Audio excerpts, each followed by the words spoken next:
Okay, welcome back to MBT, playing First Clash. We're up to turn 7, and gonna hopefully try to finish this off soon, as we have very few Soviet units left, but they're still having an impact on the Americans. But I think the Americans will have it sewn up here when we calculate the victory points, but we'll see how it goes. So we're at turn 7. And the situation is the Soviets are, the last platoon is holding out over here to the left. We've got some Americans kind of mixed platoons over here, fourth and the second and third over there. We've got first and fifth, first, fourth, and fifth are over here, or first and fourth are over here. Sorry. And then we've got our command tanks over here as well. So let's get on with it and see how it goes. So first off, we're on turn 7, the spotting.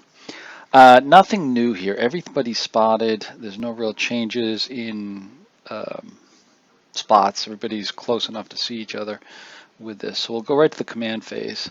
And of course, we'll go with the smoke dischargers. And the Americans are going to utilize them. So 403, that's this guy down here, right there. He's going to go first. And he rolls a 2, he's successful. All right, good. And then 302, that's this guy right here. He fails. That's not good. All right. And that'll be all the smoke dischargers, I think. Yeah, that's all they did. And now they get 6 commands. Americans get 6 commands, I should say. So we're going to mix up a little bit of move fireds and fires. Obviously, the guy who's in smoke, he's going to get a fired because he's damaged, so that's going to have an effect. Then we're going to do move fires on everybody else. Zoom out here a little bit. And then we're going to place other moves over here to the left and up here, and we're going to do a couple no commands. So we've got moves here. These 2 units down here are command units over here. So that's 1, 2, 3 commands right there, 4, 5, 6 commands over there. So these 2 guys, this guy here in the rough and this guy in the gully, are not going to get commands. They're kind of stuck here. And the reasoning for this is I'm going to have this guy here, this M60, he's going to go take the bridge and try to get the ford, clear them up from getting victory hexes. And then the command tanks are going to move over to help out, as well as these guys, 4th platoon, coming over to help, while these guys, 2nd and 3rd platoon, take on these last 3 tanks over here. Let's see what happens. Hopefully we'll get the best of them, but we'll see. All right, so here we go. So now we're going to do initiative. It's going to be a 3rd platoon versus the Soviet 3rd platoon, and we roll a 25, which is not good because the Soviets are going to fire first. All right, that's the first bad thing that's going to happen. Well, let's see what happens here. 302, that's this guy up here who's in the woods. He's going to take his shot, or do a command check and take a shot. Yeah, he's going to get a fired marker. So he's going to take a shot. And now we got 3 tanks all within his range here that are nearest. So I'm going to do a 1d6 to see who gets it. So it's a 1, so it's 303 over here in the western part of the light woods over there. But he's got a burning tank, so that's going to help him out here as well. So let's see how it goes. So he's at short range. He's moving, light cover, BU smoke, optical, and season. So it's a 35 or less to hit. That's not great, but for us, but it's a hit. That's not good because most likely he's gonna knock him out.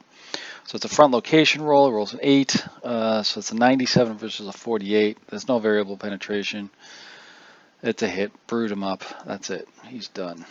Oh, that's not good. That's not good. All right, well, we'll move on. We still got 2 tanks over here to work with as well. So the next one is 301, which is this guy here in town, Soviet 301 that is. Does a command check, he rolls a 54, which is going to be a short halt.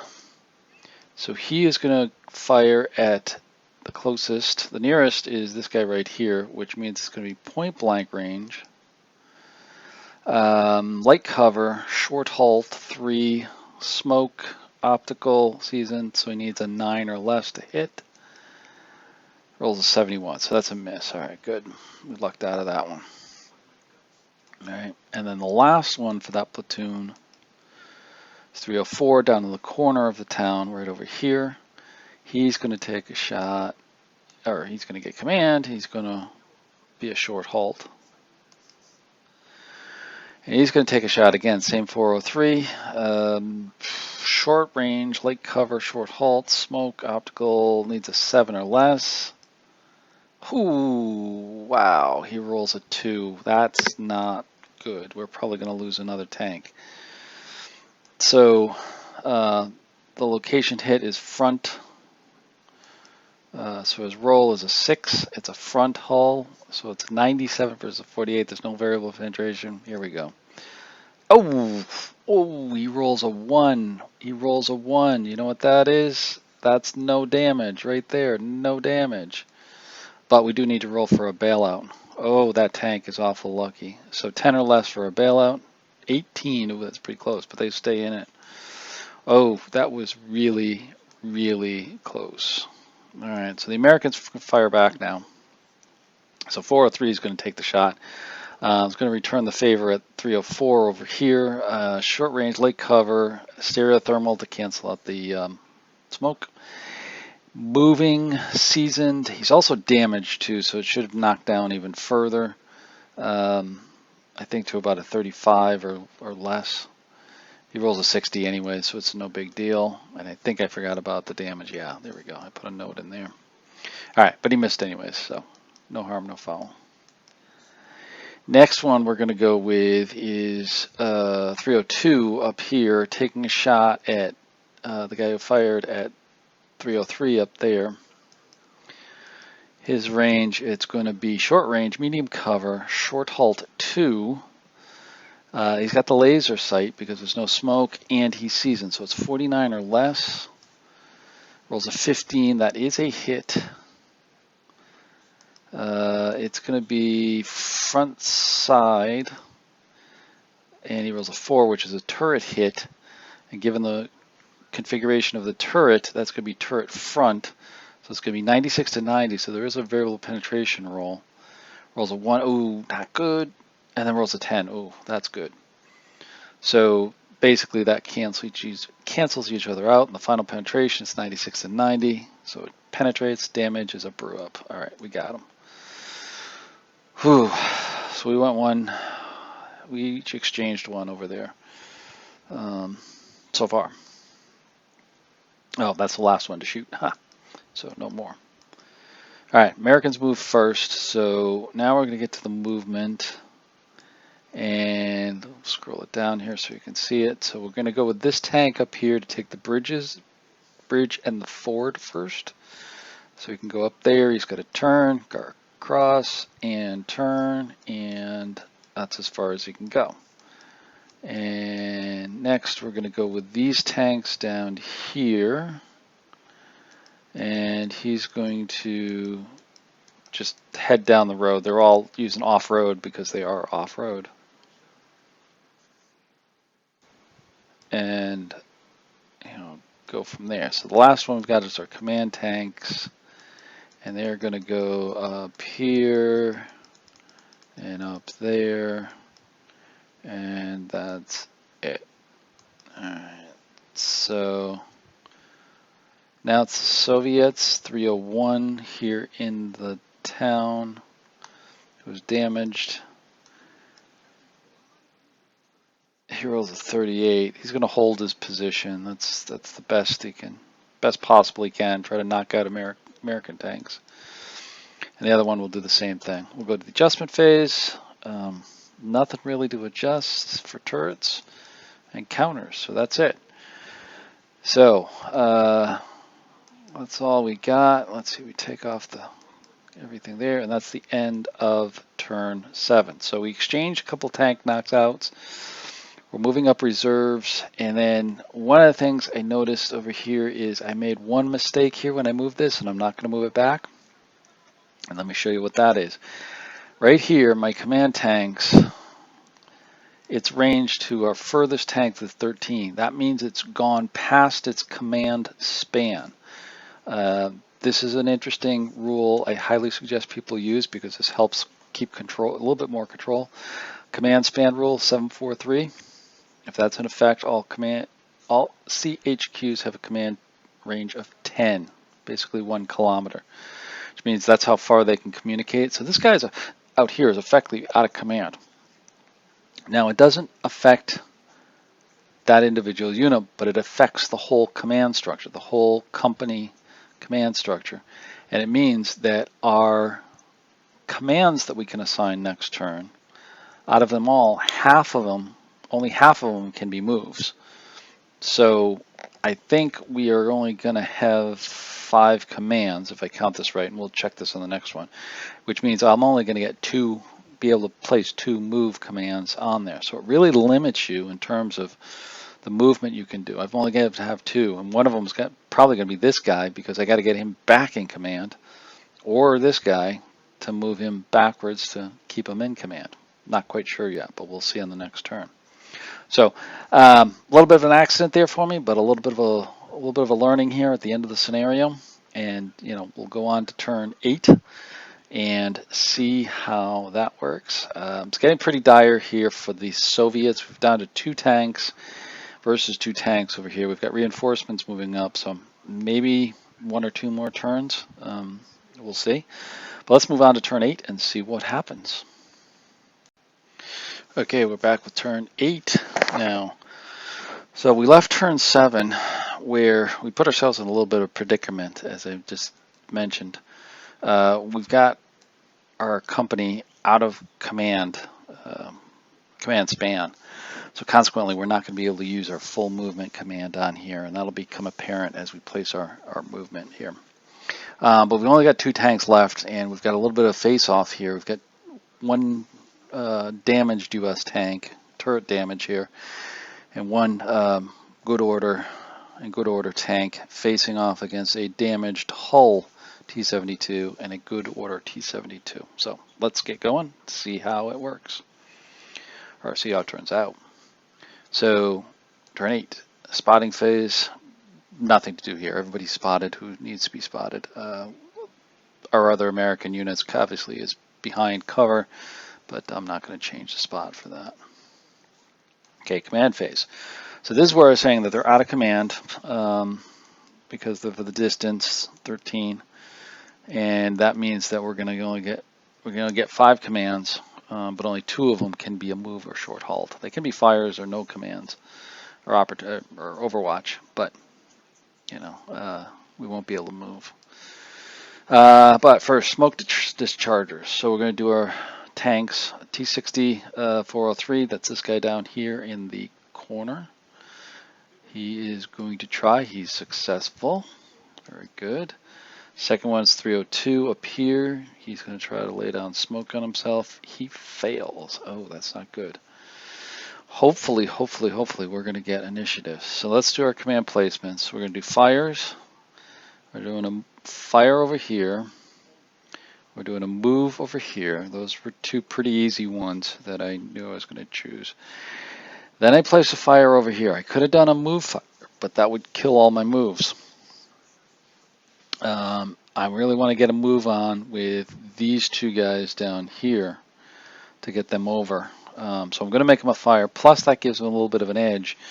He won't get the negative modifiers for the short halt. So the daring move, I got to hopefully win the initiative, but we'll see.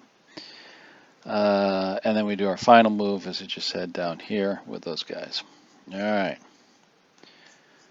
And everybody else has no command. All right, here's the initiative phase. So it's staggered. Second platoon, that's going to be this guy right here, because there's only 1 guy from second platoon against Third platoon up there. We roll a 64. Oh, good. We're in good shape. Well, we got the initiative, so we're going to fire first. Now we got to hit him. So now he's going to take a shot at 301, the guy in the town. He's the closest. We're going to do a command check on him. Rolls a 1, which I'm going to turn into a short halt. So it's going to be short range, moving, light cover. He can use his laser, so that's going to help. That's going to give him a +1, a seasoned. So the to hit is going to be 56 or less. Rolls a 16, that's a hit. All right, so far so good. It's a front location. Rolls a 5, it's a hull location. So it's a 96 versus an 80. That's just beyond the variable penetration number, and there would be no variable penetration roll. We'll go straight to damage, and that's it. He's brewed up. All right, good. We got one of them. It makes me feel a little bit better, particularly with this guy who didn't have the smoke cover on him. Okay. So that's all for second platoon. We've only got one tank left. The rest of them have been destroyed. Third platoon is going against third platoon of the Soviets now. So now it's just one tank. You get one tank. Let's see who goes first. 53. We made it. So this guy, the fourth platoon guy over here, he's the only survivor of the fourth platoon. He's going to take a shot at him. Now, we're still not guaranteed because, remember, he's damaged. So he's going to be at short range. Oh, we got to do a command check on him. So he's an 85. He's going to be a fire command. So at short range, light cover. He's damaged. He's using stereo and thermal to take care of the smoke. He's seasoned, so it's going to be a 42 or less to hit. 15. There we go. We got a hit. All right. We should have him now. Location of the hit is 0. Ooh, it's a track hit though. Ah. That means he'll probably survive and shoot back. Oh, that's not good. All right, it's a track hit. We got to do the bailout. So it's with a track hit, it's 30 or less. Oh, they bailed out. Oh, it's a bailout. Okay, okay. They bailed out. So that's it. That's it. They're all done. They bail. They're track hit, and they're walking home. All right, that's it. Game over. Soviets are destroyed. So there we have it. The end of first clash. Very interesting, very exciting. So just kind of a comparison of this game system versus what we showed with Firefight. Just kind of bring that back into tune, because I know that playing through this one, and it's been a number of sessions that I've had to do this, and that's one of the differences between Firefight and MBT. Is there's a little bit of calculations that you have to do, a little bit more strategizing and planning here, and you see the sessions are a bit longer. Roughly 2 turns. As I go through them here, is roughly 15 minutes of narrative, which depending translates into maybe half an hour, 35 minutes, an hour maybe, depending upon the units per turn. With this. So, that's a bigger distance. You've got a longer time frame you're going to be taking with the games themselves, or the scenarios themselves, than you are with MBT, than you are with Firefight. Firefight's very simple, can play very quickly. Although, as we add more complexity to Firefight, as we'll see in our next playthrough with that, we'll be adding infantry and artillery to it. And that will add some time to it there as well. But not a lot, not as much as what will be added in here, which will be the second scenario after. That one will play a similar infantry, artillery, and tank scenario to compare that as well. This one has a lot more detail. Hopefully you can see, especially with the M60s here, some of the baked-in tactics here of using the smoke dischargers to kind of throw up hindrances and make it harder for the Soviets to see. If that was not the case, if you didn't use those, yeah, your M60s would be toasted up pretty quick. And even so, even with using the dischargers, we still lost 1, 2, 3, 4, 5, 6 tanks out of 15. Soviets lost 12 out of the 15. So we lost roughly half, but that's still a significant amount of tank losses. I would not consider that light losses on the American side. The Soviets, here highlights some of the deficiencies of the T-72s that have to be made up with tactics. You know, from what I've seen and I've played, and I am not a wizard at this, and you can see with the Soviets, it's pretty tricky, but I have found they need to keep moving. They need to take objectives. And then get into a defensive posture. So they're typically in a highly mobile mode while they're attacking to capture these hexes. And then once they get them, as you saw, they got pretty defensive over here, particularly these guys. They got pretty good on the defensive. When they were hiding in here, it got very tough for them to get. And they also, too, when they fired, they knocked out 3 tanks in the last couple of turns. With this. So when they get into a defensive position and force the Americans to attack, you know, it gets very tough, particularly if they're sitting there and, you know, the Americans use the smoke discharges, but some are going to have to move. So generally we'll place them as overwatch, and they can usually, you know, hit the American tanks as they're moving out of their smoke cover. So both sides have tough situations, but now we can explore this in a little bit more detail. You really don't get that granularity level of detail with, you know, Firefight. We don't have that placing of smoke on tanks, and, you know, the ability to kind of, I don't want to say micromanage, but to look at it from the tanker level a little bit better than we could with Firefight. But again, it's a little bit longer game, a little bit, you know, harder game, but still very, very good detail in there as well. So I hope you enjoyed, you know, this first set of playthroughs with 2 scenarios, one for Firefight, one from MBT. Pretty much the same type of thing, you know, little nuances, little differences in terms of the scenarios, but pretty much the same style of scenarios, and can kind of compare them well. And I hope you enjoyed this. And I know from some of the comments I've got, people have enjoyed this and asked questions about it. And hopefully it gets you playing more. Because I think both games, if you have either one of them or both, are highly fun to play. You know, they're different styles, they're different time frames, they're different game companies.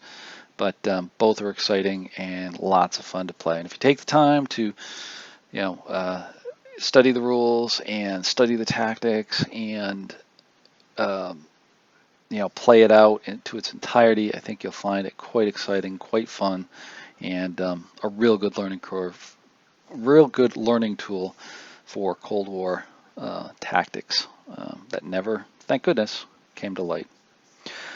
So with that, we will see you on the next one. Like I said, it'll be a firefight. It'll be tanks, infantry, and artillery. And then we'll do another comparison with MBT here with the same style within there. So thanks for watching, and we'll see you on the next one.